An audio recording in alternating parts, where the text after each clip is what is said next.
there. Now, I normally don't do these just because a lot of them just don't really interest me that much, and most of the time there's way too many of them, but I kind of like the idea of this one, in all honesty. And if you haven't heard of it, it's called the gender tag. I'm going to answer 10 questions. That's how these tags work, and normally a set amount of questions. And it's kind of an interesting topic to me because it has been a topic that I have thought about for years. Not really hardcore, in all honesty, but it's just an interesting topic. I think really deserves a little bit of merit. Now, I'm going to be answering the 10 questions. The 10 questions will be in the description down below if you yourself want to even maybe have a look at doing this gender tag, because I've heard some really interesting answers. It's kind of nice to see different people's perspective when it comes to this particular topic of gender. So without further ado, let's dive into these questions. The first question in this tag is, how do you self-identify your gender, and what does it define? What does that definition mean to you? I define myself as male. That's fairly straightforward, and that definition to me is just what I was born with. I was born with a penis. It's that simple. It's something I've been called a male most of my life. It's just something that's stuck with me my entire life, and it's just that's simple. It's just a descriptor to me. It's just a description of what I have, basically. What genitalia do I have? I have a penis, so I am male. That kind of thing. It's nothing too complicated, in all honesty, for me personally. Although I do understand how people feel with different circumstances and all that kind of thing. But yeah, I just define myself as male because it's simple and easy. It's not that complicated to me personally. For me personally, I should also reiterate that this is purely my opinion, my viewpoints, and does not represent anyone else's but myself. Next question, number 2, is what pronouns honour you? Just the generic ones. Him, he. I also don't mind the neutral terms like they, it, those kind of things. I don't mind those terms, neutral or masculine terms. They don't really bother me that much. If someone's talking about me, I don't mind if they call me he, him, it, they. I don't mind what they call me, in all honesty. It doesn't bother me. It's just something that, it's just, those are the pronouns, and personally that just mean to me. Hell, I've even been called a her once, and that was an interesting experience. Pronouns don't really bug me too much. It's just your own personal preference, and me personally, I don't care. It doesn't bother me personally. Yeah. People normally just call me him because of the obvious. So yeah, the pronoun, what you call me, doesn't really bother me. Next question is, describe the style of clothing that you most often wear. I wear what's comfortable. It's that straightforward. I will wear jeans, I will wear t-shirts, I will wear jumpers, I will wear v-necks, I will wear hats occasionally. I will wear what's comfortable, in all honesty. It doesn't really bother me that much. Occasionally, of course, on special occasions, I'll dress up and wear a proper suit for like job interviews or special weddings and that kind of thing. Or occasionally, I'll actually even wear my kilt, which I absolutely love wearing my kilt. I love wearing my kilt. I wish I could wear it every day, in all honesty. It just depends on the circumstances, in all honesty. But most of the time, I'm a comfortable guy. Like most of the time, I don't even wear shoes or socks because I like bare feet. My bare feet, not anyone else's. But yeah, I just wear what's comfortable. It doesn't really bother me what I wear, in all honesty. So yeah, it doesn't bother me, in all honesty. I wear what's comfortable, and I guess you could describe it as masculine in some instances, or gender neutral, I guess. Gender neutral is kind of how I describe it. I just wear what's comfortable, and if what's comfortable is a pair of joggies and a t-shirt, I will wear it. I'm not a style person. I give two shits what I wear and how I look, in all honesty, and I don't care what people think I look like. Yeah, so I wear what's comfortable. Next question is, talk about your choice in with body hair. How do you style your hair? Do you have facial hair? What do you choose? What do you choose to shave or choose not to shave? As you can tell, I'm a person that likes to take very much pride in my appearance and spend hours in front of the mirror. No, I don't. As you can tell, I am not a style person. This is my hair naturally, by the way. I don't do anything to it. I have curly hair and it's quite puffy. Definitely very, very thick. And yeah, I don't style it. Whenever I get a haircut, it's just a quick trim, make it look neat for reasons. I don't care how my hair looks. I like it as it is. If I could, which unfortunately as long as I live under my mum's roof I can, I would just let it grow. In all honesty, I don't like haircuts, and I just let my hair grow as. Facial hair, I have it because I like facial hair. I choose not to shave because I like facial hair. I like myself with a beard. That's as simple as that. I will trim it down every now and then if it gets a little unruly, or if I have a job interview, I will have to sometimes shave the whole thing off, which I don't like. I hate the way my face feels when it's clean shaven, and I also hate the way it looks. That's just me personally. It just looks really. I look like a baby. I look younger than I should do, and I don't like the way my jawline is. I like myself with a full beard.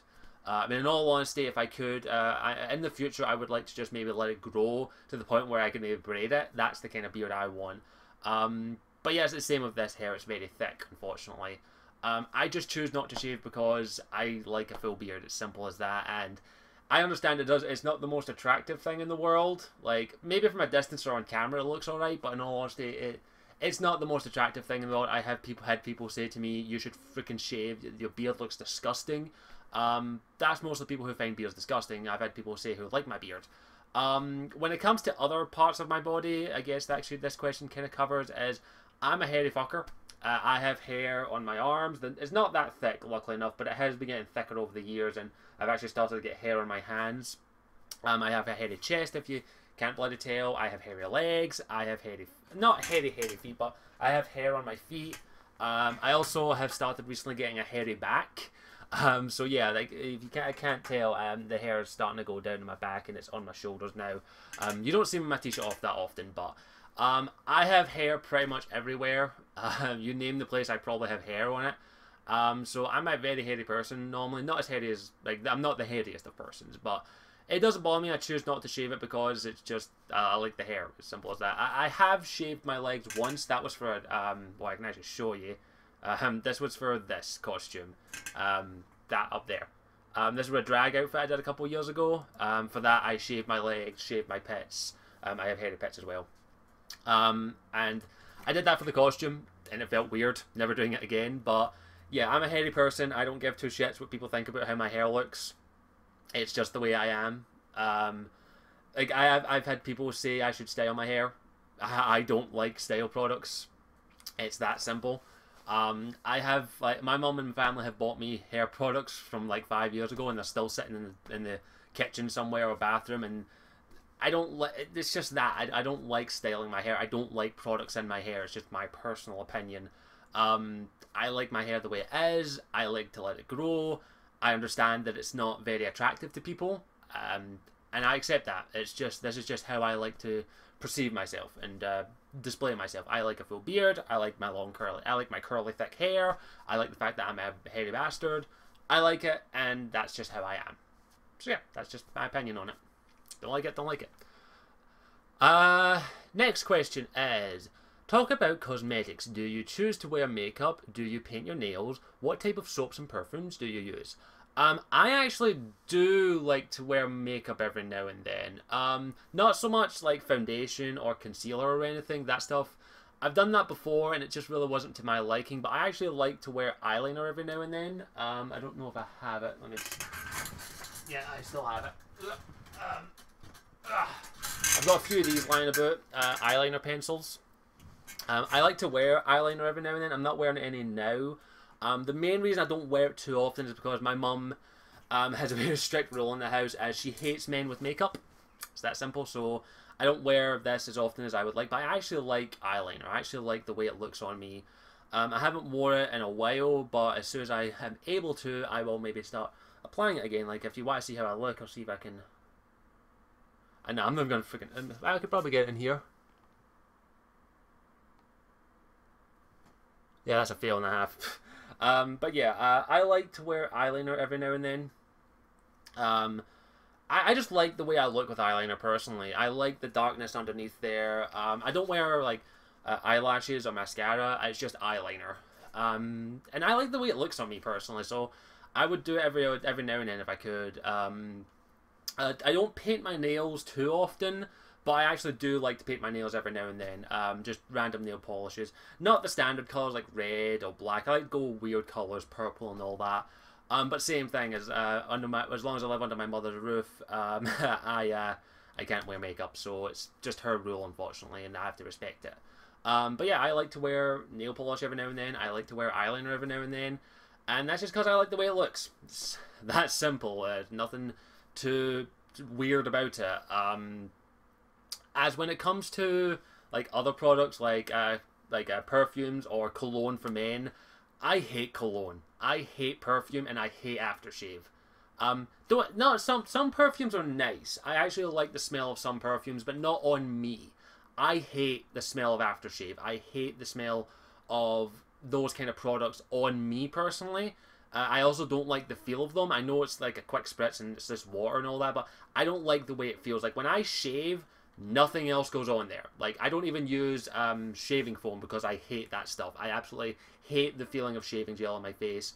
So I use an electric razor. So I hate the smell of any aftershave. Now I just absolutely do not like the smell of it. I do not like the way it is. It's for me personally, I just don't like that. And I understand that I actually I will wear deodorant, but that's just because I sweat a lot, and even then I don't like it. And I have had people say to me, you should wear more aftershave. In fact, one of my ex-girlfriend, years ago, loved the smell of cologne or aftershave on me, and she used to spray it on me whenever I didn't want it, and I was the kind of gentleman and all that. I just said, whatever, I don't freaking care. I just don't like it. It's just my personal preference. I have had my mother and that buy me aftershaves, and they've sat in the bloody same thing with styling products. They've sat in a cupboard somewhere, and I've just literally said to my mom's partner or another member of the male family, just use it. I'm never going to use it. That's just me personally. Unfortunately, my mother does have final say in some things, and whenever I'm going for a job interview or any kind of special event, she will literally spray it on me when I'm not looking, and I hate it. So yeah, that's just me. I don't like that kind of stuff. So makeup in general, I like eyeliner, I like nail polish. I hate pretty much. I hate cologne and perfumes. Some smell nice, but not so much aftershaves. But I don't like wearing them personally. Number 6 in this one. Have you experienced being misgendered? If so, how often? I have never been misgendered, to my knowledge. Even when I wore my drag outfit, that was purposely. I've never been misgendered, but mostly because I've always, ever since I was like a teenager, I've always like had at least a bit of facial hair, and my hair isn't feminine, of course. It is very curly. I have never experienced misgenderedness. And that's just because I'm lucky. I don't know. I don't want to say lucky because that's just kind of implying something.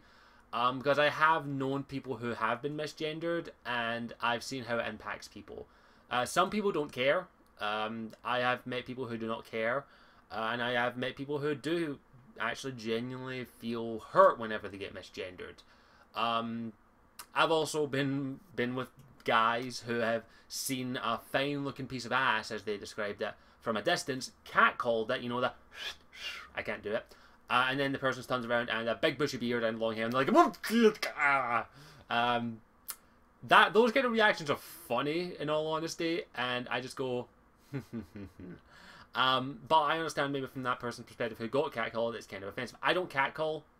I think catcalling is one of the most disgusting things of male or female. I have seen females who catcall to do. I think it's one of the most disgusting things to do, in my opinion, because it is kind of disrespectful, in my opinion.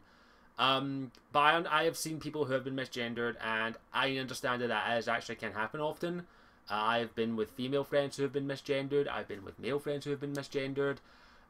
Me personally, I've just been fortunate enough not to be misgendered, unless I'm in a drag outfit, of course.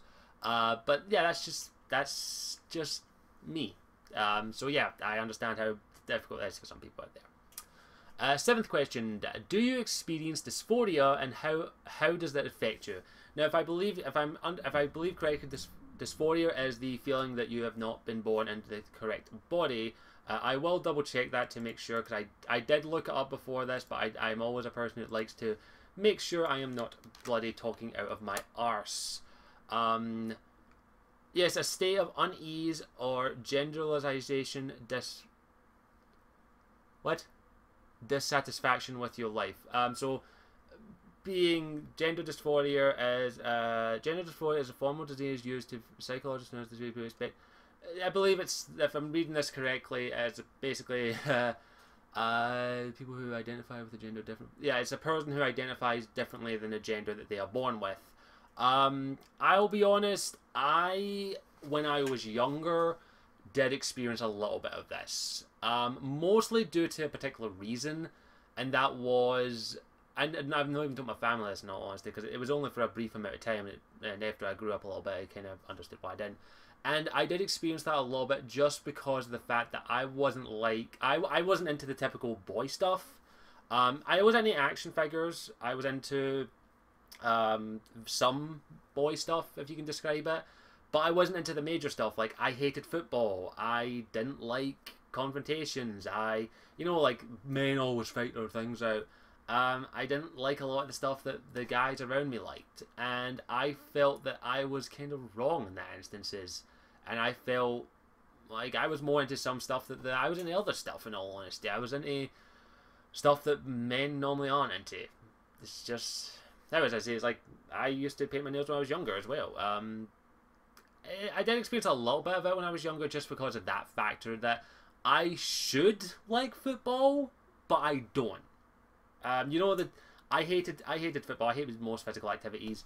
It's just that kind of thing never really... It felt weird to me that I didn't do that. But luckily enough, I had some good friends, and I had my family who were very supportive, and they kind of said, if you don't like it, you don't like it. It doesn't make you any different. And it was only for a brief amount of time. I don't experience it anymore. I am happy that I am content and accept that I am male, and I feel male in my head and in my body. I am male. It's that simple. Nothing for me personally. It's that simple, and that's just me personally. But I did experience a little bit when I was younger, but not to the extent of like wanting to get surgery. It was just because I wasn't into everything that men or boys should be into. That kind of thing. I wasn't into the stuff that boys should be into, even though I should be. Like, when I was younger, there was always that little stereotypical thing that boys do this, girls do this. That has changed in recent years, thankfully, but when you're growing up, there is that kind of thing, and I did experience a little bit of dysphoria, but nothing too extreme. So I can't really talk too much on that, but I did experience it a little bit. Question 8. Talk about children. Are you interested in having children? Would you want to carry a child if that was an option for you? Do you want to be the primary caretaker for any child you may have? This is a tricky question, in all honesty. I personally would like to have children in the future, but it's not a for certain thing. Part of me does want to feel the experience of being a father. And I think that mostly comes down to the fact that I have never met my biological father. When I was growing up, I never really had a father figure. My father and mother were my mother. Like, my mum was my father figure in a way. By the time, my mum didn't find her current partner until I was like 12. For like 10 or between 10 and 13, I can't remember the exact age, but I never really had a father figure growing up that way. Like, I never had a dad. Like, the word dad to me, it didn't feel different to me. Like, people tell me that, oh, I got my dad and all that. Like, I never really asked my mum, where's my dad? Like, it didn't dawn on me. I never asked that, because my mum was my mum. My mum was there for me. She's my caretaker. She's the person that takes care of me. I didn't really ask her that, and she did, when I grew up, eventually say if I wanted to, I could go and meet my biological father. But I chose not to, because he's had 10 plus, at that age, he had like 13 plus years to come and see me. He never did. He knows I exist, I know that much, but I chose not to see my biological father. And I think there is part of me that would like to be a father in the future, just so that I can be the father that I never had. There's that little part of me in there that does it, but at the same time, I understand that the odds of me being a father, there's a chance that that might never happen. I understand that, and I don't want to be a father right now. I'm only 23 years old. My mum has stated to me that you're not having kids, like, you're not having kids at this age. And even then, I wouldn't want any children right now because of the other thing is that financially, there's no chance I'd be able to support a child. It is something that I feel that I would want to help support my child. Now, when it comes to that instances, the fact that I'll move on to the next. If I could carry a child, would I? Yeah, I would if I could. It's that simple because women go through hell. I'm sorry, women go through hell, and in honesty, if I could take some of that pain away from the person in the future who I bear children with, whether if it's a woman and she bears a child of me of our own free will, which I don't know why she would. I would want to take some of that pain away from her if I could, or if I'm with a guy and we adopt, that kind of thing. It doesn't really bother me. But the primary caretaker thing is, to me, it never bugged me. I personally think that if you are a father or a mother, it's a 50-50 thing. Like, you have to both contribute to the fact that you have brought this child into this world, you have to raise it. So it's like my mum was the primary caretaker. She raised me, she helped financially support me growing up. That was how it was. It would depend on the circumstances, of course, and the circumstances and who I was with. Me personally, I think it should be an equal amount of time.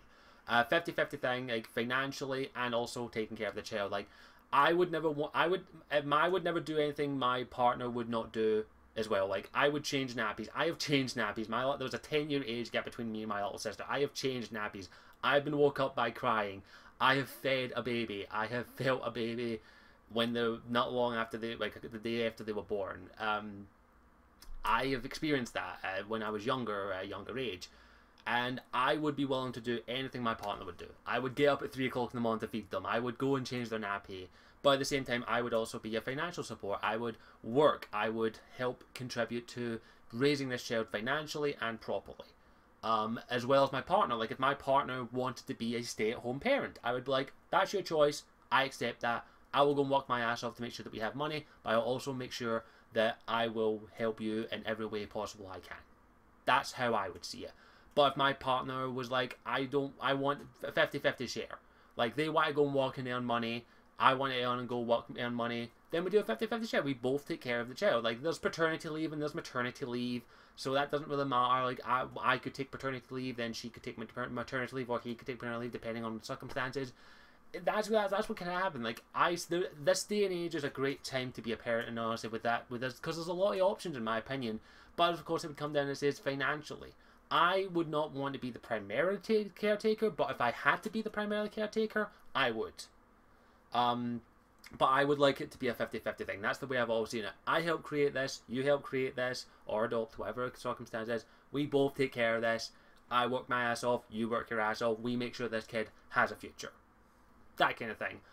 That's just how I view it. But at the same time, as I stated, part of me wants to be a father in the future, but at the same time, I know that I might never have children. There's a chance of that. It's not a must-have for me personally. It would be nice if it did happen, but if it doesn't happen, then there's not much I can do about it. But yeah, that's kind of the most thought question there. You learned a little bit about me today. Next question. Talk about money. Is it important to you to provide for your family financially if you choose to have one? Is it important that you earn more money than any partner you may have? Do you prefer to pay for things like dates? Are you uncomfortable when others pay for you on other things? Okay, money. This is me personally. This is the weird question because I hate money, but I understand that I need money to live. That's the way I was. I hate the whole capitalist ideal. I hate the fact that money is a thing, but I understand that I need it to survive and I need it to help the people that do it. So we'll take this question bit by bit. Do I want to financially help support my family if I choose to have one? I have a family, not a child. I don't have a partner or a child, but I've got my mother, I've got my gran, I've got my baby sister, my aunt, my uncle, my cousin. I have a family, and anytime I have had money, like anytime I've had large amounts of money, or not like $5,000. The most amount of money I've ever had in my bank account at one point was £5,000, and that was primarily a lot of saving up. Whenever I've had that kind of money, I've got what I've wanted, but most of it has gone to my family. I'm that type of person that's just like, if you need the money more than me, I will happily give it. Even now, even though I'm unemployed, any money I do get, I help my mum. That's the way I do it. Like, if my mum needs a bill paid and I've got some cash, I will give it to her. I will pay the cash because she needs it more than I do. I would spend it on crap. At the current moment, I am incredibly lucky that my mum even allows me to stay under the same roof as her. I am incredibly lucky with my mother because she allows me to stay under her house without paying rent. And I'm very grateful for that. But I feel bad for that, so anytime I have money, I help her out. I give money. I help her out. Anytime, and then same when it comes to my past relationship, my ex-girlfriend. If her family was short on a little bit of cash, I helped her a little bit. I once bought their entire shopping for a month because they couldn't afford to get it, and I was like, I'll pay for it. It didn't even dawn on me that was a bad thing. I was like, I'll do it like that.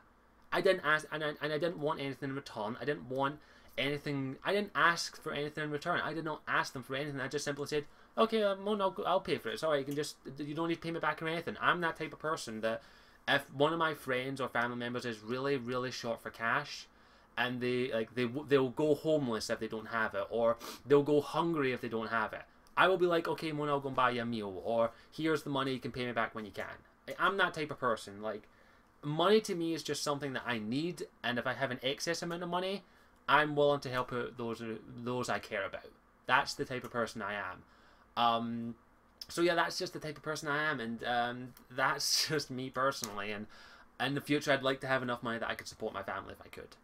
And the next part, is it important that you earn more than any partner you have? No, I give two shits if my partner.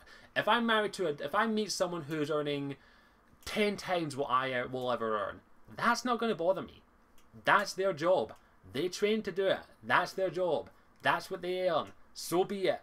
I earn what I earn. They earn what they earn. It doesn't bother me. I give two craps when my significant other, whoever it may be, has more money than me. I give two craps about that. All I care about is that I'm with someone that I love.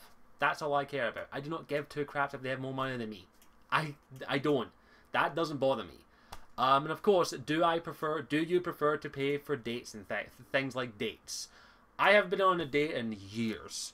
But when I did go on a date with my ex, we did 50-50. That's how we did it. Like, if we went to the cinema, I bought my cinema ticket, she bought hers. I bought the popcorn, she bought the drinks. That kind of thing. That's what we did. There were times where I paid for the full thing. I was like, this is my treat to you. Don't worry about it. And there were times when she went, this is my treat to you. It doesn't bother me who pays for it, in all honesty. And in all honesty, that's something that always bugs the fuck out of me. Like, I'm like, what's this whole idea that the guy has to pay for the full meal? I don't get that. But at the same time, it does come under the circumstances of the person, and that's how it is. And of course, this goes into, is it uncomfortable when people pay for things or offer to pay for you? No, it doesn't bother me. If someone says to me, hey, I want to buy you, if I'm with a friend and they say, hey, do you want a can of Coke? And I'm like, I buy me a can of Coke. Do you want a bar of chocolate? Do you want me to get you a McDonald's? That thing doesn't bother me. It doesn't bother me when people do things like that out of the kindness of their heart. I do it every now and then. There was one time I was down the town quite recently where I went to get a bubble tea and they had an offer on. It was buy one, get one free. And I didn't have anyone with me, and I was like, okay, give me two then. I took the other one, grabbed the straw. The first person I bumped into, I was like, here, have this. I was like, it's not poisoned or anything, here, have it. I just gave it to them and just says, here, take it, go ahead, have it. It was buy one, get one free, it doesn't bother me. And I just kept walking. That kind of thing doesn't bother me. Like, that does not bother me. Like, I don't see if someone offers to pay for something for me, it depends on the price, of course, as well. Like, if someone offers, I'm not good, easy to buy presents for. If someone offers to buy me something for like £30+, I'm very, no, you don't have to, but they're very insistent, I will accept it. But I always feel like I need to get them something in return in the future. So that's just how I feel. It makes me uncomfortable depending on the amount, but at the same time, I'm also very grateful for it, and I understand that there are people out there who just genuinely just buy someone for something for nothing and don't want anything in return. And that's also the type of person I'm like. If I see a friend of mine, who says, I really like the look of this ring. Let's use it. Say I'm in a geeky shop, I'm with a friend, and they say they really like the look of this replica Harry Potter ring, a Harry Potter wand, and it's £70. If I have a spare £70, if I've got a good job and I have a spare £70 and I have cash to burn, I will be like, you want it? Consider it an early birthday present, and I'll be like, I'll keep that, and no, I'll get them it and I'll give them as a gift. That's just the type of person I am. Sometimes, if I have the spare cash, I don't even think about it. I'm just like, if you want it, we'll get it now. That's just the type of person I am. So, as it says, unfortunately, recently I can't do that because I have to be extremely tight for cash. But when I do have cash, I buy what I would like to buy myself, and then I see what other people would like. It's just the type of person I am. And the last question for the gender tag: anything else you want to share about your experience with gender? Gender, I don't really have much experience when it comes to it. I've never been misgendered. I've never experienced it. I've answered the questions here. Gender to me is what you identify as. It doesn't, in my opinion, it doesn't really matter what biologically are to me personally. It's what you personally identify as. Me personally, that's the way I think. So if someone says to me, I would like it if you called me she, and they were born male, I'll be like, okay, how you doing? If someone says to me they do not want to be identified as he, she, they would prefer to be known as they, or if it's a she wants to be known as a he, or she wants to be known as a he. If they say that to me, it will take me a while. I won't lie. It'll be difficult for me to go, or how it'll take me a while to get used to it. But that's just because I'll be like, in my mind, I'll go, okay, that's a guy. No, wait, he wants to be known as she. I will do that. I have had friends, I've had one or two people in the past who have said I identify as she, not he. And I'm like, okay, it doesn't bother me. It's just how they identify as. And that's just the way I see it, and I've always seen it like that. But yeah, this was actually kind of an interesting gender tag to take. I learned some things about myself. This was actually kind of interesting. I will copy and paste the questions in the description if you want to do it yourself. This was actually kind of fun to do, actually, and it definitely gave me a little bit of an insight into myself, and I hopefully gave you a little insight into how I perceive gender. But yeah, other than that, I thank you for watching. I hope you enjoyed this video. As always, I'm Scottishwarrior92, and I'll see you next time. Ciao for now.